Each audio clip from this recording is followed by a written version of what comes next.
ناصف الظهير الايسر. زكريا هيعمل ايه؟ عمل العرضيه لاحمد رؤوف وحلوه جول. جول احمد رؤوف في الدقيقه 77 يا ولد، بمهاره عاليه جدا. احمد رؤوف الهدف الثاني ليه والثالث لانبي يا ولد. مؤمن زكريا بيفتح الملعب، يضطر محمد ناصف انه يعمل العرضيه جميله لاحمد رؤوف اللي بيعملها بشكل حلو. ادي اهي مع بعض نشوفها، واحمد رؤوف بوش رجله الخارجي لطشها كده في البعيده، بعيده جدا عن عامر محرز الهدف الثالث. جميله في الدقيقه 77 احمد رؤوف، فرحه جميله. عامر 3 اهداف تقال جدا.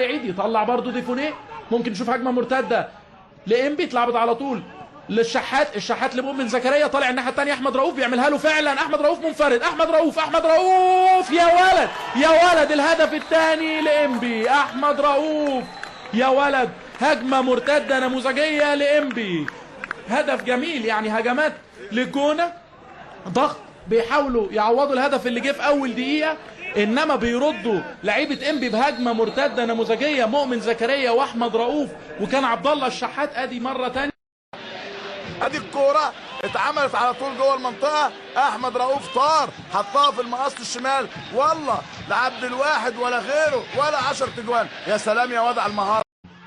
وده هو كابتن مختار من خارج الخطوط. ادي مانو الموزمبيقي انتقل من الجونه من حوالي 7 مواسم. وده الكره الخطيره جدا، خطيره جدا. احذر احذر احذر. احمد رؤوف ادم بقول لكم احذر. كبير الهدافين في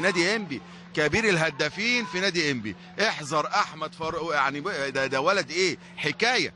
عارف بيشاور لمين؟ بيشاور لمدربه الكابتن شديد قناوي، بيشاور لمدربه طبعا مدير فني نادي المنيا اللي بنبارك له، لان شديد قناوي موجود في المدرجات، واحمد رؤوف منياوي، وشديد قناوي طبعا صعد بالمنيا هذا الموسم، فبيشاور الاشاره دي لشديد قناوي المدير الفني النادي انبي نادي المنيا بقى اللي بنبارك له كده، واشاره والحنيه بقى. ادي بصوا الراجل استلم، بقول لكم احذر احمد رؤوف. بصوا حاططها ايه، ومهدي سليمان ما يقدرش يعمل لها حاجه. في الدقيقه كام؟ في الدقيقه 39 احمد رؤوف.